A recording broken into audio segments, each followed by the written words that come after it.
This thing's working. It's been a while since I've been in here. That was shambles. There was lures and reels and stuff everywhere. My table, my whole setup was stuck on. It's been a long time since I've been in the studio, and it feels good to be back in the studio.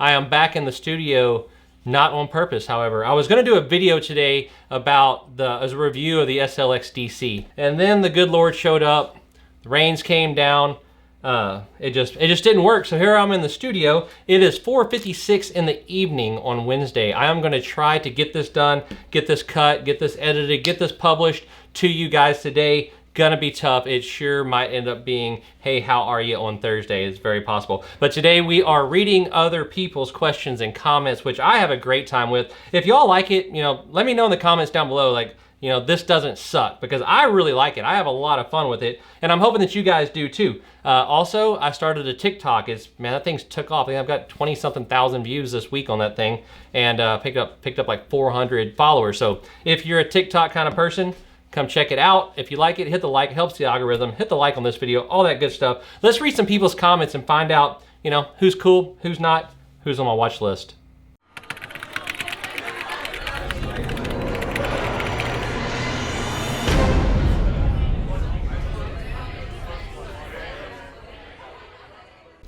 All right, first one from This Is the Best Corky to Learn With. It's the one that I just did about the Soft Dine XL. Ben, staying on topic, thanks Ben. Ben Glowacki? Ben, I'm sorry if I got that wrong. He says, have you ever successfully repaired the dreaded wader crotch leak? Seems like it always happens regardless of brand. Mine looked like an aqua seal explosion. Yeah, I've got the crotch leak. I used the stuff that you get from Sim, or I think it comes from Sims. It comes from somebody where you mix it up and you put it on, and then you let the sun like cure it, and it becomes I hesitate to say rock hard around you people. I wonder if you're the worst person I've ever met. It becomes very firm, and it seemed good, but no, I still have that leak. And I think what happens is it ends up becoming a seam issue, like you said, more so than like a little spot. And it's from crawling in and out over the edge of the boat, if I had to guess. That is why I wear Sims waders. I bought some G4Zs, and I know they're expensive. They're like 850 bucks, probably 6 or 7 seasons ago. I've got pictures of me wearing them whenever I was just like getting into really the Sim stuff, which has been a while. And I wore them for years and years. About 4 years into it, they started getting that little leak, but the little leak wasn't that bad. It was like, I didn't even know they were leaking until I got home and took them off. Then I had a wet spot. Again, I'm not giving y'all any more information and ammunition than that. I just had to have a wet spot, right? And after a couple of years, so it's been like 6 or 7 years at this point, I sent them into Sims, and man, these things were busted. The zippers like wouldn't work on them anymore. There were no logos left on them. They were bleached almost white. And a week later, there was the brand new 2021 pair of G4Zs sitting in my front door, no questions asked. So no, I've never been able to fix it. I've never been able to get around it, but I have found a company that takes care of it. So Ben, thank you. All right, this is off one of my first early stuff. Easy how to work a Paul Brown Corky Fat Boy, the basics. I was talking about how to work Fat Boy, the walk the dog, the stuff I talk about all the time. And Dennis Penton says, I'm assuming you're referring to the sinking version. I saw 3 versions, sinking, suspending, floating. I think the suspending and the floating one are the same one. I don't think there's a difference in those. I haven't found a Corky yet that just sits on the top. They just sink slow. The sinker sinks faster than the floater, which doesn't quite float. It just kind of sits on top. Unless you're in a bay where the salinity levels are really high, then it'll hold it up. But he was talking about, hey, you're telling us how to work this thing, but I think you're talking about a sinker. Either way, it's universal. It's universal. The floaters, I just don't bend the tail quite as much. There's not as much of a need to, because I'm not wanting them to get down, obviously, because I'm throwing a floater, right? But it's still a twitch, twitch, twitch, pause. The only thing about the floater is it gives me a little bit more time to let it pause. And one thing you will notice about floaters, some of them work perfectly, a lot of them don't. They're going, and then when you pause them, they kind of start falling with their butt down like that. So when I pause it, I'm actually slowly moving it just to keep that butt up. So I hope that helps you there, Dennis. On to the next one. This is off of my super easy how to braid to mono and leader knot. And then in parentheses, it says surgeon's knot. Now the reason it says surgeon's knot there is because the original title was super easy how to braid to mono leader knot. And then I had 7,000 comments. That's a surgeon's knot, that's a surgeon's knot, that's a surgeon's knot, that's a surgeon's knot. I'm like, cool, it's a surgeon's knot. I went back and I edited the title, you know, 'cause I gotta sound smart. Even if I'm not, I've gotta sound smart. And then Cody Mitchell says, it's called a Yucatan knot.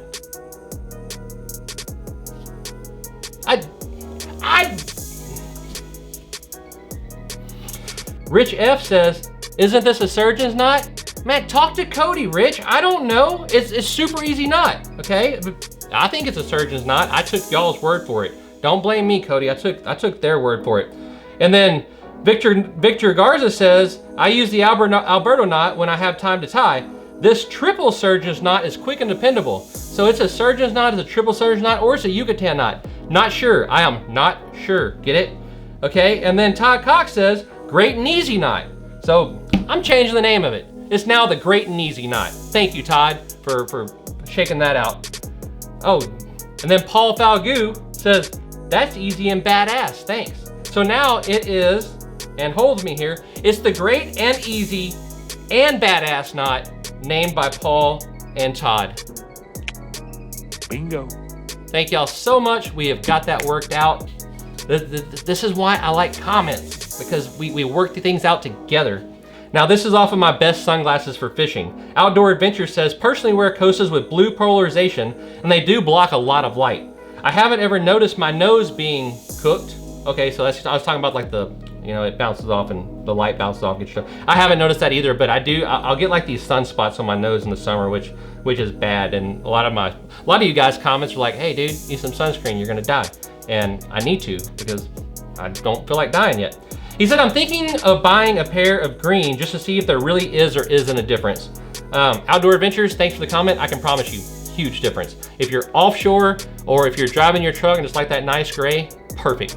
If you are wanting to look into the water, in the bays, in the marshes, and see things better, huge difference, huge difference. I personally don't even own gray glasses. I prefer the amber ones out driving. It's a little bit brighter to me. My eyes don't strain, but I can see better. I like it. All right, best sunglasses for fishing. James D. Miller. He says, Oakley's. Oakley dokley do. I wore Oakley's. I used to wear them all the time. I had some called 5s. They fit my face really well. I liked them. My problem with the Oakley's was primarily the polarization wasn't quite as good as Costas, which I didn't know that then because I was wearing Oakley's. That's like a, you know, now to back then. You know, I'm comparing now me to back then me. How about that? That's what I'm doing. My problem with Oakley's when I was wearing them all the time is they were plastic lenses. When the salt spray got on them and I wiped them, after a while they got kind of fuzzy. So that's the biggest reason that I got away from Oakley's, James. But hey, if you like them, roll with it, man. I mean, at the end of the day, we've got, you know, as long as it's comfortable and it works for you, I'm all good. Same video, titled, let me best sunglasses for fishing. Shane says, should change the title to best Costa sunglasses for fishing. All right.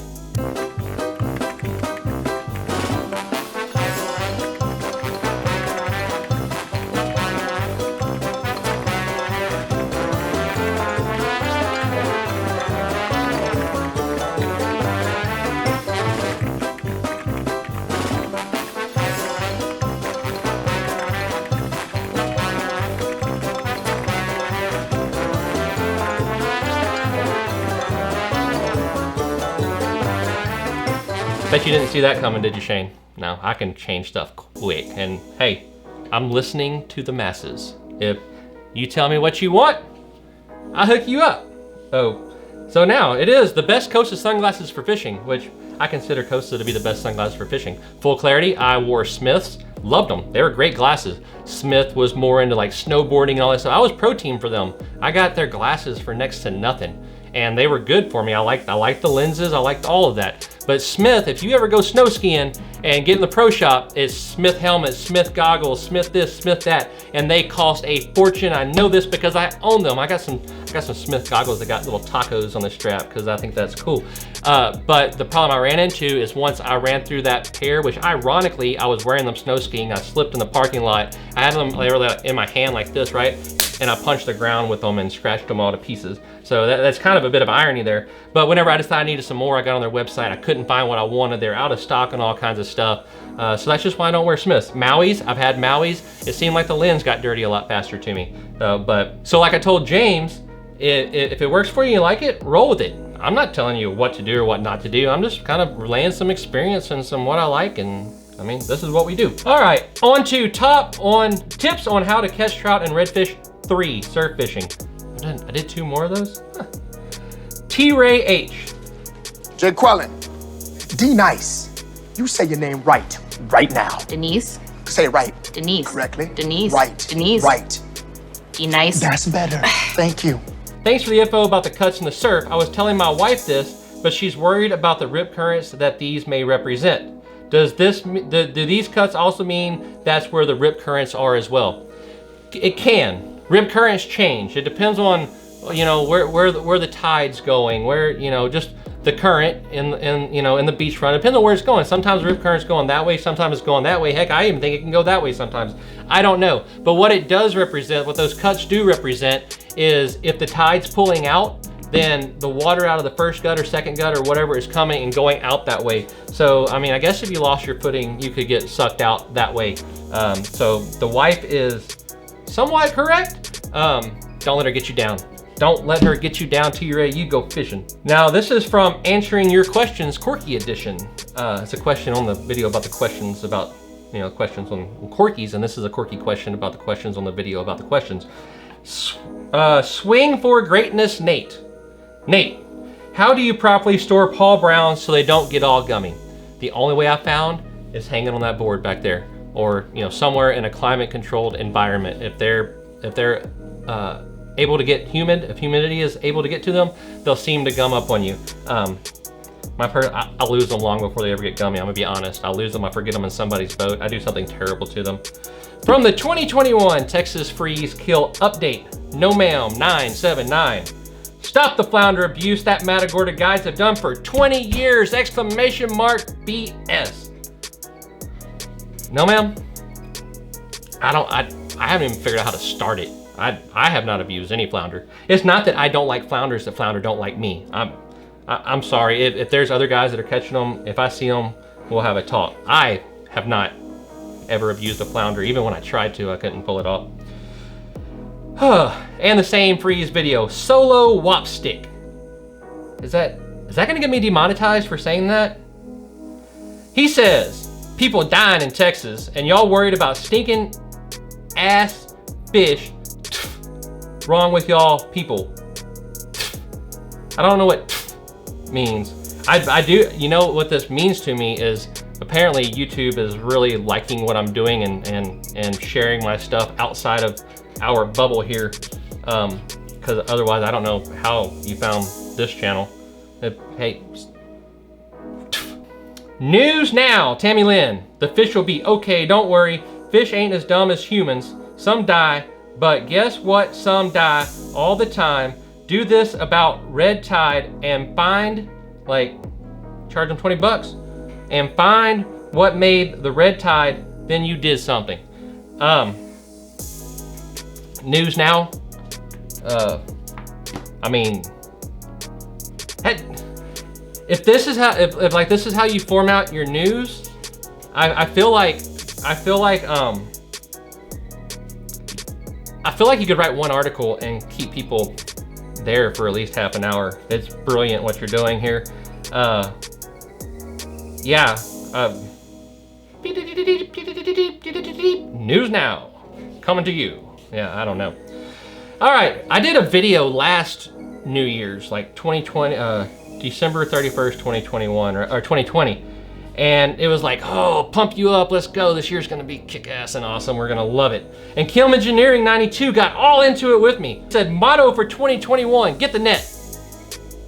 Kim, I love your enthusiasm. I love your energy, and I love your optimism and the way you're like right there with me, like, ha, we're gonna get them, right? Hey, could you not say anything about get the net for 2022? It didn't work out too well with us. It's right back to that whole COVID fading out thing.